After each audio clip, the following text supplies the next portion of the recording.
My name is John Wales. I'm the Deputy Curator of the Nova Scotia Highlanders Regimental Museum. I've always had a fascination for history and military history especially. I brought in artifacts from Lieutenant Harry Ward. He was a North Nova Scotia Highlander officer in the Second World War, badly wounded, left for dead, and ultimately survived. Both world wars caused human carnage on an unprecedented scale and sent thousands of men home paralysed. A Canadian physician named R. Tate Mackenzie pioneered treatment of paralysed soldiers in the First World War. During World War II, faster evacuation procedures, improved medical techniques, and new drugs including penicillin saved the lives of more soldiers with spinal cord injuries. Close to 250 Canadian servicemen returned from the war with some degree of paralysis.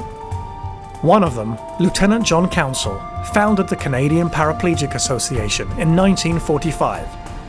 Since then, the association has become a nationwide network and has assisted more than 100,000 Canadians. Welcome to Militaria, John. You brought some wonderful artifacts in with you today, and I was wondering if you could tell us what you brought in. Thanks, Gary. Yeah. Well, what I have are some artifacts of Lieutenant Harry Ward, an officer with the North Nova Scotia Highlanders, the famous North Novies. Is there anything else that you know of his early life, his family life, life after the war that you could share with us? Yeah.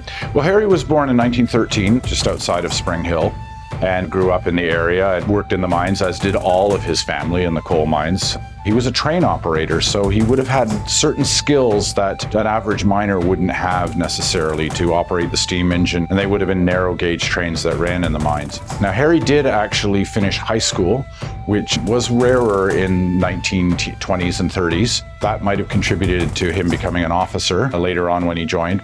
And he was badly wounded in Normandy in September of '44 and left for dead. He was in a slit trench that was hit by a German shell, and the men thought he was killed.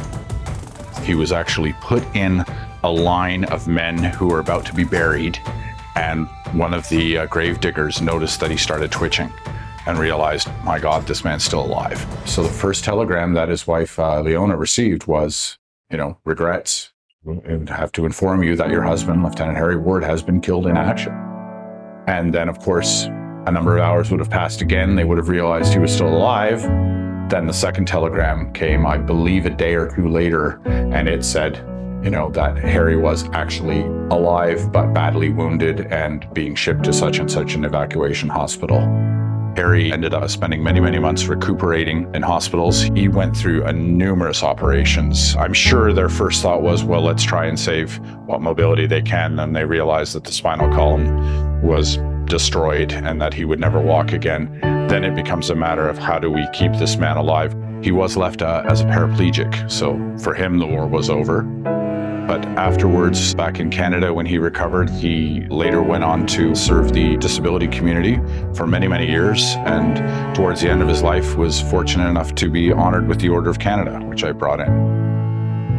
And just to be clear, the Order of Canada is not something that's awarded willy-nilly or very loosely. There's only 171 awarded annually. So That's it's correct, not like there's a lot of them out there.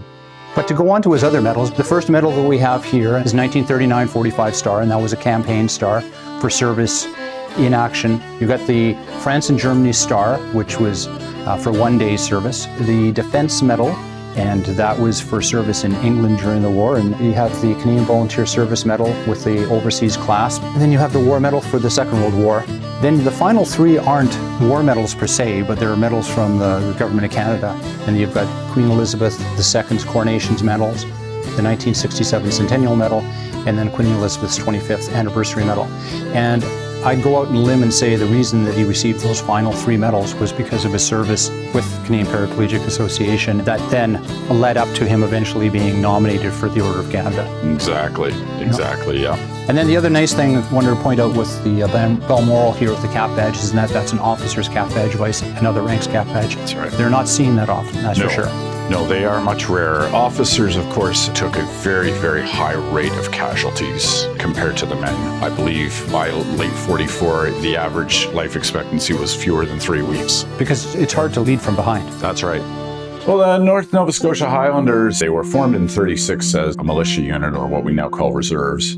Originally as a machine gun unit, they left for England in June of 1941, and they trained for 3 years before landing on D-Day, and they have the distinction of making the farthest advance inland on June 6th, 1944, of any Allied troops on the 5 beaches. So they're a storied regiment, and they fought all the way through northern France, northwest Europe, helping liberate Belgium and the Netherlands, and ultimately ended up in Germany under the end of the war.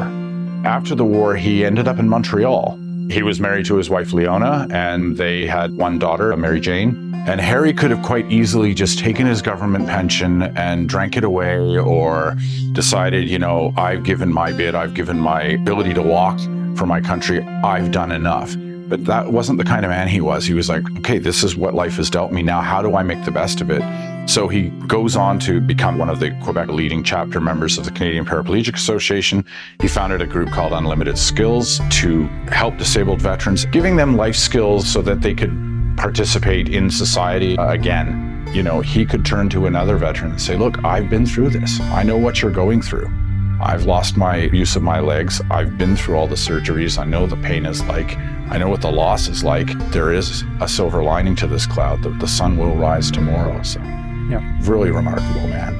During the First World War, if you had received a spinal cord injury, 80% of them died within a year of receiving it.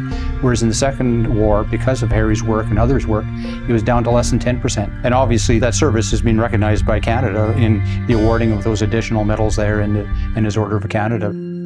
So John, this is a wonderful collection of artifacts that the Army Museum would really, really love to have on display. However, I'm sure that is not even on the table to talk about this becoming part of the Army Museum's collection. Sadly, no. The fact that Harry is a local boy from Spring Hill and a serving officer with the North Nova Scotia Highlanders who, you know, it's our number one mandate to represent. No, we could not part with this in any way. We just encourage people to come to Amherst and visit us and have a look at them for real. And they should. Thank you very much for coming down, doing the military and bringing this wonderful group in. It's been a pleasure to share Harry Ward's story with everyone. Thank you. It's so important to not forget our history. It's not about glorifying war.